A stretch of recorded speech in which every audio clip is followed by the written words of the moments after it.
धाकड़ खबर बेखौफजुमा बेबाक अंदाज।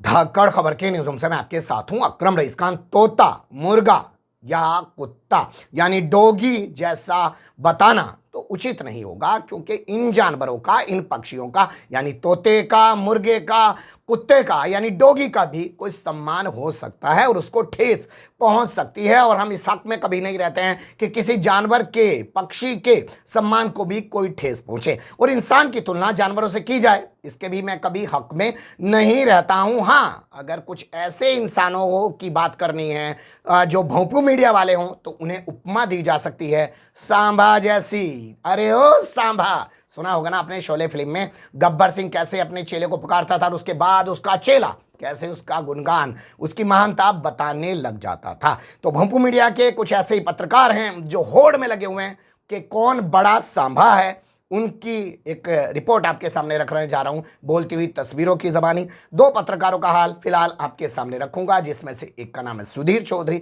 दूसरे का नाम है दीपक चौरसिया।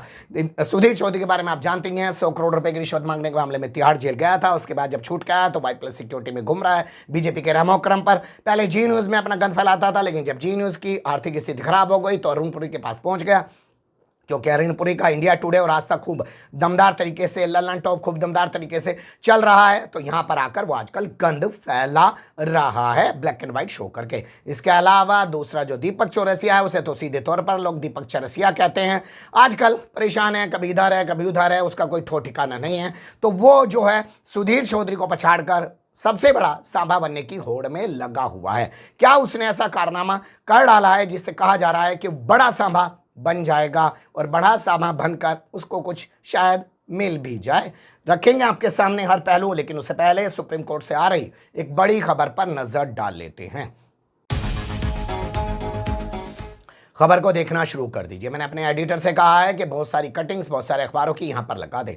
इन तमाम हेडिंग्स को देखकर आप लोग समझ ही गए होंगे कि कोविड शील्ड जो वैक्सीन है कोरोना की, उसको लेकर एक अर्जी जनहित याचिका के तौर पर, पीआईएल के तौर पर सुप्रीम कोर्ट में दाखिल कर दिए एडवोकेट विशाल तिवारी ने। उन्होंने कहा कि जिस तरीके से ब्रिटेन की अदालत में खुलासा हुआ है कि एस्ट्राजेनेका ने माना है कि उसकी ये वैक्सीन दुर्लभ परिस्थितियों में लोगों के दिल में, दिमाग में धक्के जमा रही है खून के, जिसके बाद उनको दिमाग के अटैक पड़ रहे हैं, यानी कि ब्रेन हेमरेज हो जा रहा है, पैरालिसिस हो जा रहे हैं वो लोग। इसके अलावा हार्ट अटैक आ जा रहा है और उनकी जिंदगियां खत्म हो जा रही हैं। उनके प्लेटलेट्स भी इस हद तक गिर जा रही हैं कि वो मौत के जो है गाल में चले जा रहे हैं, उनको बचाना मुश्किल हो जा रहा। इसलिए भारत में भी बहुत सारे लोगों को 220 करोड़ लोगों को, मतलब 220 करोड़ वैक्सीन यहाँ पे दी गई हैं, एक एक आदमी को 2-2 3-3 लगाई गई हैं। उसकी वजह से 220 करोड़ का आंकड़ा हो जाता है। और उसमें कोविड शील्ड जो आधार पुणे वाला की थी, वो कम से कम 170 करोड़ से ज़्यादा लोगों को मतलब ज़्यादा डोज लगाई गई हैं। तो उसकी जाँच की जानी चाहिए कि उसके साइड इफेक्ट लोगों पर कैसे आ रहे हैं, क्योंकि जगह जगह से तस्वीरें सामने आ रही हैं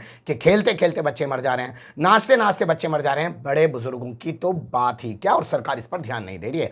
सुप्रीम कोर्ट के एक रिटायर्ड जज की देखरेख में एक एसआईटी गठित कर जांच कराने की मांग की गई है। सुप्रीम कोर्ट में यह मामला कब लगेगा अभी कोई जानकारी नहीं मिल पाई है, लेकिन आप समझ सकते हैं कि मामला कितना गंभीर है। सरकार कुछ नहीं कर रही है, अदालत के पास जाने को लोग विवश हो रहे हैं। लेकिन जो भोंपू मीडिया के सांभा हैं वो क्या कर रहे हैं, देख और सुन लीजिए।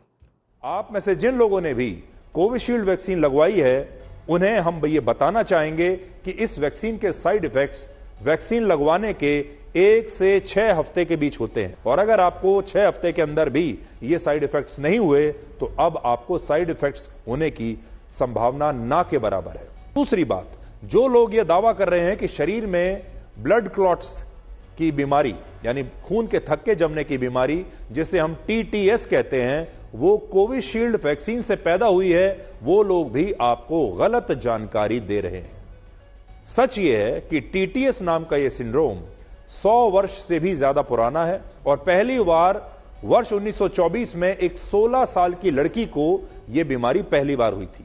तीसरा, एस्ट्राजेनेका या कोविशील्ड अकेली ऐसी वैक्सीन नहीं है जिसके साइड इफेक्ट से दुर्लभ मामलों में ब्लड क्लॉटिंग होती है। हमारे देश में इस्तेमाल होने वाली influenza vaccine, H1N1 flu vaccine, rabies vaccine, ये सभी वो हैं जिनसे इस तरह के साइड इफेक्ट्स हो सकते हैं और बड़ी बात यह है कि कोविड वैक्सीन में तो इन बाकी वैक्सीन के मुकाबले ऐसे साइड इफेक्ट्स बहुत कम या ना के बराबर होते हैं।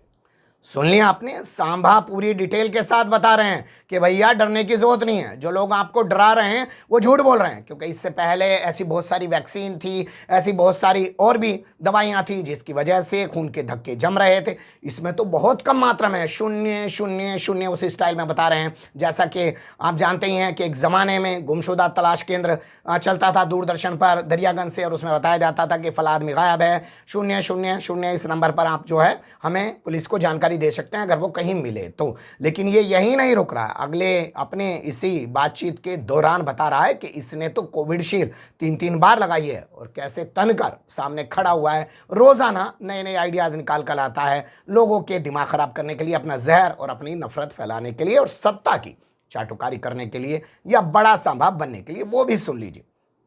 स्वास्थ्य मंत्रालय के मुताबिक भारत में कोविड वैक्सीन की जो 220 करोड़ डोज लगी हैं, उनसे सिर्फ 254 लोगों पर इसके साइड इफेक्ट्स देखे गए, और इनमें भी सबसे ज्यादा 155 लोग ऐसे थे जिन्होंने कोविशील्ड वैक्सीन लगवाई थी। तो यहां देख लीजिए, 220 करोड़ कोविड की वैक्सीन हमारे देश में लगी हैं, साइड इफेक्ट्स हुए हैं 254 लोगों पर, और इनमें से भी सिर्फ 155 लोग ऐसे हैं जिन्होंने कोविशील्ड लगवाई थी। मैं आपके सामने एक उदाहरण खड़ा हूं, मैंने भी कोविशील्ड ही लगवाई थी, और एक नहीं बल्कि 3। यानी सरकार के मुताबिक भारत में सिर्फ 0.00001% लोगों पर कोविशील्ड वैक्सीन के साइड इफेक्ट्स देखे गए, जबकि ब्रिटेन में 0.0002% लोगों की इस वैक्सीन से मौत हुई, जबकि इसी वैक्सीन से पूरी दुनिया में लाखों करोड़ों लोगों की जान भी बची है। यह भी सच है। सुन लिया आपने, तो किस तरीके से जो है सुधीर चौधरी ने इस पूरे मुद्दे पर जो पूरे देश में सवाल खड़े हो रहे थे उनको दफन करने की कोशिश की है। हमेशा ही ये शख्स यही करता है और इसके अलावा इसको कुछ आता नहीं है। और आजकल तो आप देख ही रहे थे कि किस तरीके से ये बीजेपी के नेता उससे सवाल पूछ रहा था, इसको लताड़ भी पड़ रही थी। आपको इसका वो वीडियो भी याद होगा कि स्मृति ईरानी ने इसी के सामने बैठ के इसकी औकात इसको दिखा दी, और वो वीडियो एडिट कर दिया गया, वो बातचीत गायब कर दी गई, और उसके अंदर इतनी हिम्मत नहीं पड़ पाई कि स्मृति ईरानी से पलट के बोल लेता कि तू कौन है, तेरी हिम्मत क्या है, मेरे स्टूडियो में बैठ के, मेरे चैनल में बैठ के तू ये क्यों कर रही है। क्योंकि अरुणपुरी का धंधा प्रभावित हो जाएगा तो इसको लात पड़ जाएगी, और लात पड़ जाएगी तो फिर बाहर पड़ा कुछ नहीं करेगा, तिहाड़ इसको दोबारा से शायद डाल दिया जाएगा। अब बात करते हैं दीपक चरसिया की। कल ये कहीं कुछ वीडियो देख रहा था, तो उसमें एक वीडियो है, राहुल गांधी ओबीसी पत्रकार ढूंढ रहे।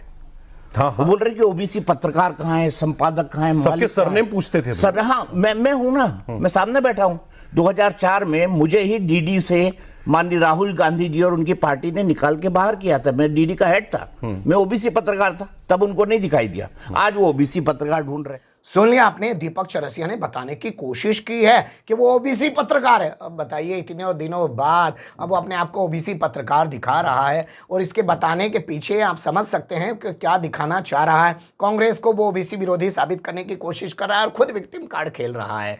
ये ओबीसी तब कहां चला गया था जब इस देश के अंदर ओबीसी जाति से आने वाली जो हरियाणा की महिला पहलवान थी उनके साथ क्या दरिंदगी की जा रही थी। ये ओबीसी तब कहां चला गया था जब ओबीसी जाति से आने वाले किसानों को मारा जा रहा था, तब इसका खून क्यों नहीं खोल रहा था। लेकिन अब अगर ओबीसी को लेकर कांग्रेस ने बीजेपी पर सवाल उठाए हैं, मोदी सरकार पर सवाल उठाए हैं, तो कैसे बचाने के लिए आ गया, यानी बड़ा सांभा बनने की कोशिश कर रहा है। ये यही नहीं रुका, आगे बता रहा है कि आज इसने 20 साल बाद ये खुलासा क्यों किया है, वो भी सुन लीजिए। राहुल गांधी के बारे में तो कोई टिप्पणी करना ही नहीं चाहता। आप जयराम रमेश जी से पूछ लीजिए, जो डिफेक्टो कांग्रेस प्रेसिडेंट है केसी वेणुगोपाल साहब, जो पूरी कांग्रेस चलाते हैं राहुल गांधी के बिहाफ पर, उनसे आप 5 कास्ट पूछ लीजिए नॉर्थ इंडिया की, वो बता दें ओबीसी की, तो मैं अपना नाम पलट दूंगा। मेरे साथ जो कुछ किया मैं कभी कह रहा, एक तो सौरभ आप कुछ ज्यादा ही बुलवा देते हैं। मैं कुछ कहना नहीं चाहता हूं, मेरे मुंह से निकल जाता है। मैंने 20 साल ये बात दबा के रखी थी। सुन लिया आपने, तो सांभा बनने की होड़ में लगे हुए हैं। सरकार चाहे आरक्षण के मुद्दे पर घिरे तो ये अपने आप को कुर्बान करने के लिए आ जाते हैं, बता देते हैं मेरे साथ ऐसा हुआ। सरकार कोविडशील्ड के मुद्दे पे गिरे तो ये आके बताया जाता है झूठ फैला रहे जी लोग, मेरे तो 3 वैक्सीन लगी, मुझे तो कुछ भी ना हुआ, मैं तो थारे सामने खड़ा ही हूं। ऐसे करके ये करने आ रहे हैं, लेकिन इनका ये नंगापन लोगों के सामने जा रहा है और लोग भी खूब समझ रहे हैं कि कर क्या रहे हैं। जो असल सवाल इन्हें उठाने चाहिए थे कि छोटे छोटे जो बच्चे मर रहे हैं, उनकी जो मौतें हो रही हैं, आखिर वो मौतें जो ये सुधीर चौधरी कह रहा था कि 6 हफ्ते के भीतर होनी चाहिए थी, 6 हफ्ते के बाद तो हो ही नहीं सकती, अब क्यों हो रही हैं? उन्हें गायब करके विक्टिम कार्ड खेल रहा है। देखो जी, मुझे तो नौकरी से ही निकाल दिया था जी, देखो जी मैंने तो 3 वैक्सीन लगा रखी थी। तो ये सांभा जो हैं, ये कैसे लगे आपको आज के दौर के? अपनी राय ज़रूर दीजिएगा। खबर को लाइक भी कर सकते हैं, चैनल को सब्सक्राइब भी कर सकते हैं और ज़्यादा से ज़्यादा हमारी खबरों को शेयर भी कर सकते हैं। फिर ऐसे ही किसी सुलगते हुए या उलझते मुद्दे लेकर मैं आपके सामने हूँगा हाजिर। फिलहाल अभी मुझे दें इजाज़त।